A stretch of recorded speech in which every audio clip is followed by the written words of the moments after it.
అది కాదులే సార్, మీరు ఆన్సర్ చెప్పండి. మీరు క్లారిటీతో అడగండి. సార్ అంటే ఆయన అడిగింది ఏంటంటే, ఇప్పుడు మీరు అంటున్నారు కదా నేను న్యాయం చేయలేకపోతున్నాను, అందుకే నేను నా ప్లేస్లో వేరే ఒకరిని పెట్టాలని. అంటే మీకు సరైనటువంటి గౌరవం ఇవ్వకపోవడం వల్లనే నేను ఒక్కటే చెప్తా ఉన్నా, నేను దైవ భక్తుణ్ణి, నేను అబద్ధాలు చెప్పలేను. అబద్ధాలు చెప్పకుండా ఈరోజు ఈ కాలంలో రాజకీయాల్లో రాణించడం అన్నటువంటిది కష్టంగా ఉంది. నా మనసుకి తోచిన విధంగా ఇక్కడ నేను రాణించలేను రాజకీయాల్లో నన్ను నిర్ణయించుకున్నాను. ఇది వాస్తవం. నువ్వు ఇన్ఫరెన్సెస్ డ్రా చేయొద్దు, నేను చెప్పింది విను. రాధాకృష్ణ చెప్తున్నాడు, సరేనా? లేదు ఈనాడు కిరణ్ చెప్తున్నాడు, సరేనా? ఎందుకు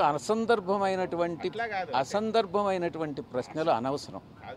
నువ్వు అడగాల్సింది క్లారిటీతో అడుగు, నేను చెప్తా. మార్స్ కానీ లేకుంటే చంద్రమండలంలో కానీ చేయబోతుంది. అది ఏదన్నా రాజకీయాలకు సంబంధించిందా? విశాఖపట్నంలో మీపైన ఆరోపణలు చేసి మీపైన కొంతమంది ఆరోపణల సందర్భంలో మీరు ఒంటరిగా ప్రెస్ మీట్ పెట్టారు. పార్టీ ఆ రోజు మీ పట్ల ఎవరు కూడా వచ్చి మీకు ధైర్యంగా మీ వెనక నిలబడడం చెప్పారు. కేవలం ఆ సందర్భంలో అవంతి శ్రీనివాస్ గారు ఒక్కరే మీతో పాటు కూర్చొని ప్రెస్ కాన్ఫరెన్స్ కండక్ట్ చేశారు కదా. అట్లాంటిది ఏమైనా మీకు పార్టీ మిమ్మల్ని పట్టించుకోలేదనే కోణంలో మీకు ఏమైనా అనిపించిందా? నాటి సందర్భం నుంచి కూడా మీరు కొంత అసంతృప్తి ఉన్నట్టు అనిపించింది. మీకా